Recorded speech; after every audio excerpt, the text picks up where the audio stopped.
নমস্কাৰ, এই মুহূৰ্তত আহি পৰিছে অসমবাসী ৰাইজৰ একেবাৰে গুৰুত্বপূৰ্ণ খবৰ। অসমৰ লাখ লাখ ধনী দুখীয়া পৰিয়ালৰ বাবে এটা ডাঙৰ খবৰ। অৰ্থাৎ আজি হৈছে 10 মে আৰু 10 মে তাৰিখে অৰুণোদয় আঁচনি 3.0 ৰ জৰিয়তে মহিলাসকলৰ বেংক একাউণ্টত 3,000কৈ টকা সোমাব নে নাই সবিয়াস জানিব। লগতে ৰেচন কাৰ্ড থাকিলে সুখবৰ বা ৰেচন কাৰ্ড নতুনকৈ কেনেকৈ এপ্লাই কৰিব বা নতুনকৈ সদস্যৰ নাম কেনেকৈ অন্তৰ্ভুক্ত কৰিব সবিয়াস জানিব এইটো ভিডিঅ'ৰ মাধ্যমত। গতিকে ভিডিঅ'টো সম্পূৰ্ণকৈ চাই ভালদৰে বুজি লওক। তো বলক ভিডিঅ'টো আৰম্ভ কৰোঁ। আৰু আজিৰ প্ৰথমটো খবৰ হৈছে ৰাজ্যৰ লাখ লাখ কোটি কোটি মহিলাৰ বাবে এটা ডাঙৰ খবৰ। আজি হৈছে 10 মে আৰু 10 মে তাৰিখে অৰুণোদয় আঁচনি 3,000 টকা দিবনে নাই আপডেটটো চাই লওক। বন্ধু বান্ধৱীসকল, ইয়াতে চাওক 10 তাৰিখ পেঞ্চন আৰু অৰুণোদয় আঁচনিৰ দিন, অৰ্থাৎ প্ৰতি মাহৰ 10 তাৰিখ অৰুণোদয় আঁচনি আৰু পেঞ্চন আঁচনিৰ দিন হিচাপে ৰাজ্য চৰকাৰে ঘোষণা কৰিছে। কিন্তু যোৱা কেইমাহমান আগতে 9,000কৈ টকা অৰুণোদয় আঁচনিৰ জৰিয়তে মহিলাসকলৰ বেংক একাউণ্টত ডিবিটি যোগে প্ৰেৰণ কৰি আহিছিলে। আৰু এতিয়া যিহেতু চৰকাৰ কোনো ধৰণৰ নাই, তাৰ বাবে চৰকাৰে এই মাহৰ অৰ্থাৎ এই 10 তাৰিখৰ টকাটো অহা কেইদিনমান পিছত অৰ্থাৎ চৰকাৰ গঠন হোৱাৰ পিছতে 1,250 টকাৰ পৰিৱৰ্তে 3,000 টকাকৈ দিব। অৰ্থাৎ এতিয়াৰে পৰা 1,250 টকা অৰুণোদয় আঁচনিৰ জৰিয়তে হিতাধিকাৰীসকলে নাপায়। তাৰ পৰিৱৰ্তে লাভ কৰিব 3,000কৈ টকা প্ৰকৃত হিতাধিকাৰীসকলে।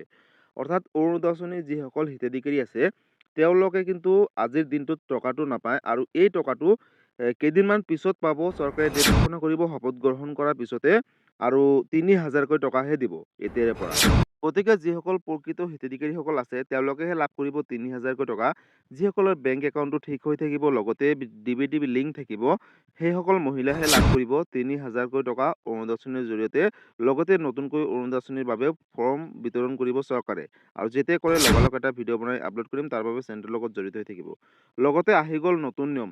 চৰকাৰ গঠনৰ পাছতে ৰেচন কাৰ্ডত কিদৰে নাম অন্তৰ্ভুক্ত কৰিব বা নতুনকৈ এপ্লাই কৰিব। ৰেচন কাৰ্ড নথকা লোকসকলৰ বাবে শীঘ্ৰে আহিব ভাল খবৰ। আজিয়ে সাজু কৰক ৰেচন কাৰ্ডৰ বাবে যাৱতীয় নথিপত্ৰ।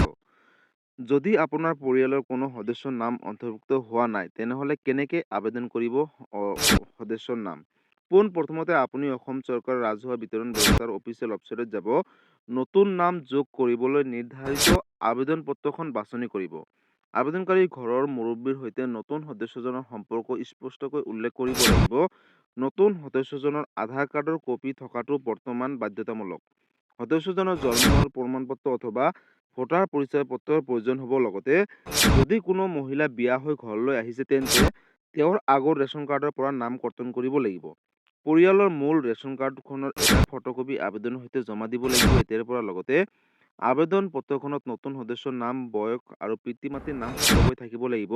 পৰিয়ালৰ মুৰব্বীৰ শেহতীয়া পাছপোৰ্ট চাইজৰ ফটো এখনৰ প্ৰয়োজন হ'ব। লগতে সকলো নথিপত্ৰ শুদ্ধকৈ সংলগ্ন কৰি আপুনি ওচৰৰ যোগান বিভাগৰ সৈতে যোগাযোগ কৰিব লাগিব। অথবা অনলাইন যোগেও আপুনি ওচৰৰ CSC চেণ্টাৰ দোকানত গৈ আবেদন কৰিব পাৰিব।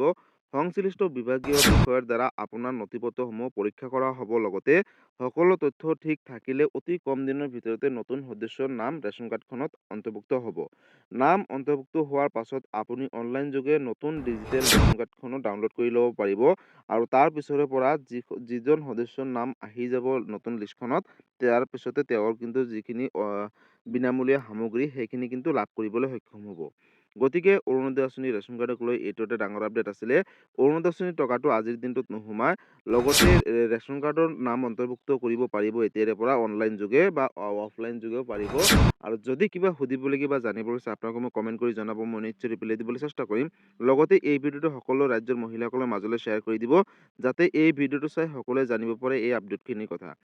অৰুণোদয় আঁচনিৰ টকা কেতিয়া দিব, কোন তাৰিখে দিব, নতুন চৰকাৰ গঠন হোৱাৰ পিছতে ডেট ঘোষণা কৰিব। আৰু যেতিয়া ডেটটো ঘোষণা কৰে লগালগ মই এটা ভিডিঅ' বনাই আপলোড কৰিম। তাৰ বাবে আপোনালোকে মোৰ চেনেলটোৰ লগত জড়িত হৈ থাকিব। গতিকে বন্ধুসকল, আজি আছিলে এইটো এটা ইনফৰ্মেটিভ ভিডিঅ' আৰু গুৰুত্বপূৰ্ণ খবৰ। ভিডিঅ'টো চাই কেনেকুৱা পালে, যদি ভাল পালে চেনেলটোত নতুনকৈ আহিছে চেনেলটো ছাবস্ক্ৰাইব কৰিব, লাইক কৰিব। কিবা সুধিবলগীয়া বা জানিবলৈ আছে আপোনালোকে মই কমেণ্ট কৰি জনাব, মই নিশ্চয় ৰিপ্লাই দিবলৈ চেষ্টা কৰিম। লগতে এই ভিডিঅ'টো সকলো ৰাজ্যবাসীৰ মাজলৈ শ্বেয়াৰ কৰি দিব। ধন্যবাদ। জয় আই অসম।